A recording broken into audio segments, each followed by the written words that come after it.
Ayan guys, hello. Ayan, umakyat na naman ang aking pamangkin. Hinihingi ng almusal. Pabalutan ko ngayon ng kape kasi sabi niya, kape stick lang daw kay mama niya. Pabili ako ng asukal kasi ubos na yung asukal ko. Pabili ko siya ng asukal. May Milo pa ako dito tira kanina, hindi ininom ng anak ko. Bigay ko na lang sa kanya. Sailin ko na lang. Wala eh.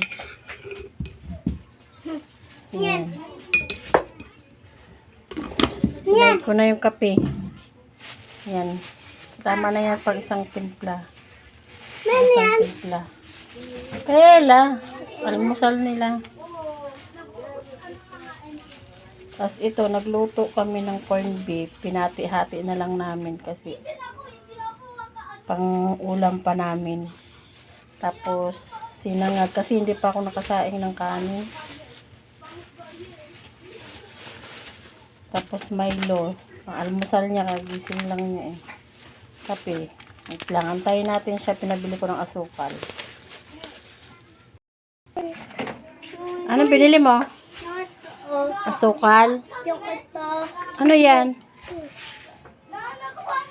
Nabili ka pa ng candy. Magkano ba tong asukal? 5. Ayan. O, halika rito. Uuwi ka na.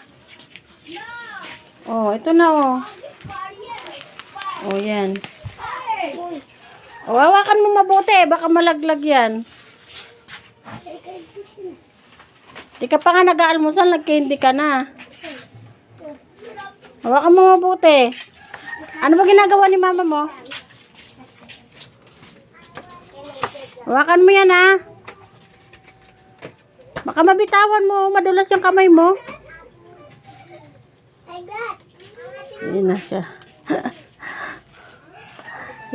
Tuwing ano yan, tuwing walang almusal, aakyat yan dito sa akin.